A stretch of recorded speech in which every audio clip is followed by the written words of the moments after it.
But you can see here, generally, flooding events are more expensive as insurance claims than even bushfires. So, but the real problem, the real issue here is if you go to many of our communities right now, you go to Lismore in northern New South Wales, you go, say, to Taree now, the issue is for business, for many others in Queensland, of course, they've gone through it when the Hove Dam let go.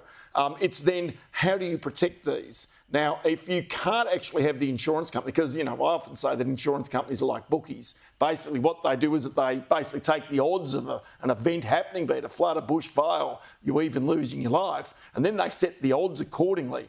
Now, what they try and do is lay off their bets by going to reinsurance companies around the world to help mitigate the risk. But the problem is if those reinsurers say, hey, we don't want to take that risk, then either your premium goes through the roof or indeed you suddenly sit there and find yourself with such expensive insurance that you simply can't afford it. And that's a reality for many businesses and many individuals in these places. And the other problem, of course, is a bank will not lend you money for your home unless you can get insurance. So, this is another fundamental problem that you've got when you've got these types of inundations. Yeah, so basically the government's going to have to come in and do more to protect these communities. But as the rain is falling and the rivers are rising, what can the government do? Well, nothing right now, right? They can only put the emergency relief in here. The problem is, as soon as a clean-up happens and it goes away, government stops talking about this.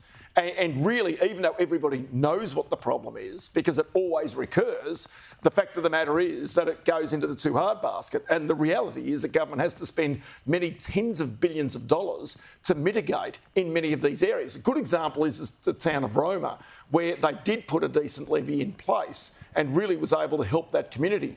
Lismore is highly exposed still. The town of Taree now is really in some serious troubles, as in parts of Port Macquarie, from this flooding event. So then, you've got a situation where government has to make certain, as the New South Wales government did after the 2022 floods, take over people's homes, move them out to more safe areas. Councils have got to stop developing in these areas. And really, this is a part of the issue to try and make certain that, A, your insurance industry doesn't simply collapse and stop insuring these areas. And the second thing is that these communities are protected from the floodwaters themselves. But as I say, with Taree, I don't know, the highest flood level since 1929, how on earth do you mitigate against that? Yeah, how do you come back from it? And it might be a bit early to talk about this, Ross, but does this flood and the insurance costs fly in the face of the Coalition and the National Party's policy to bust up our big insurance companies? It's a really, really important question, this, because the argument is that inflation was caused because insurance premiums went up.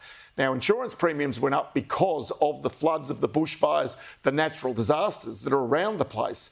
And the fact of the matter is that until these floods, really the insurance industry had got off relatively lightly over the past couple of years in terms of natural disasters. But have a look at the share prices of the past 12 months of our three big insurers. IAG is the biggest, 35% they're up. QB up 29%, Suncorp up 27%.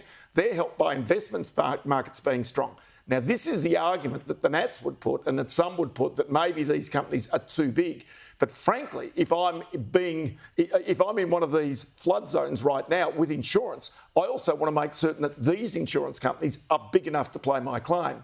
And that's the big issue, that we want to make certain that it doesn't suddenly become a situation where insurers cherry pick where they insure and where they don't. You've got to make certain, again, that there is a whole industry-wide, economy-wide approach to fixing these problems. Yeah, it makes sense. Ross, appreciate it. Quite Thank okay. you.